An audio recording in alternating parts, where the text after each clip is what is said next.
I'd like to rope in Major Shah. Sir, tensions are high right now. Do you think there's a possibility of a full-scale war breaking out? And do you think the region can afford a war? Because as you know, there's civil war in Syria, unrest within Israel, there are protests in Israel, and Lebanon is seeing unprecedented inflation at this point. What are your opinions on this?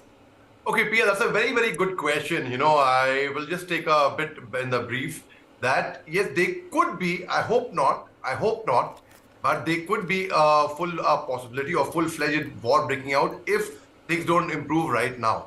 See, Israel had seized the Golan Heights from Syria during the 1967, the famous Six-Day War it's called, and annexed the narrow strip of land. It was in 1981 this happened.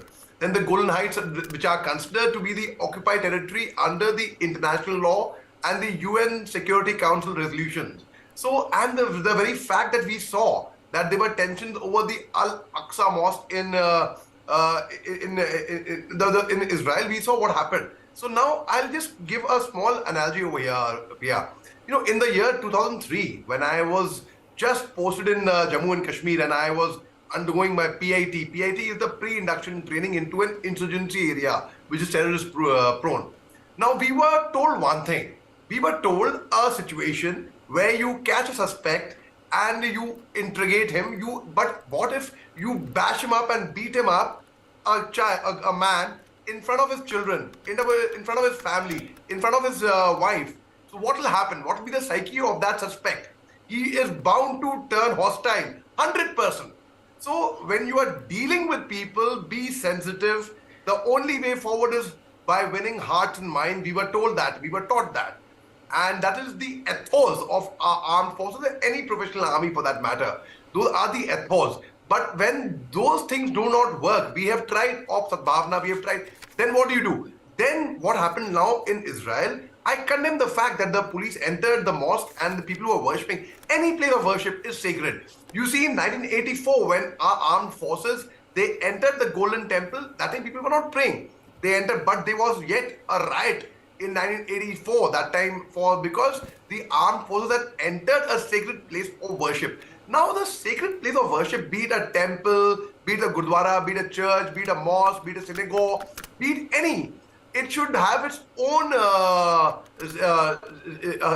bounds, it's a very sacred place. So now people from any community, they should be educated. If they find any criminal, any person, any convict, anyone on the move, on the run, hiding in such places, they should be straight away reported. No ifs, no buts about it. But the moment a force enters, the escalation will, see, Jordan has already issued a warning. Jordan has issued a warning, whereas Jordan is the neighboring country to Israel, that such a thing in future will lead to catastrophic outcome. So now the escalation right now, we see, and you see around the world what's happening. You see in Yugoslavia, you see Iran, US, you see Russia, Ukraine, you see China, Taiwan, you see India, Pakistan, you see everywhere. I mean, why can't we make the world a better place to live in? Why can't humanity prevail? Why? So two wrongs basically do not make a right. Two wrongs make a further wrong.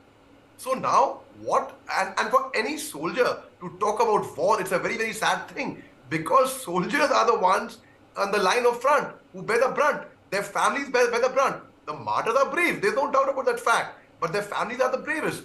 So we have seen, a soldier has seen enough bloodshed. He has reported homes and families that your loved one, your father, your brother, is no more in this world. So I hope it does not escalate into a full-fledged war. But the chances, the way things are going, it seems quite bad actually, Pia.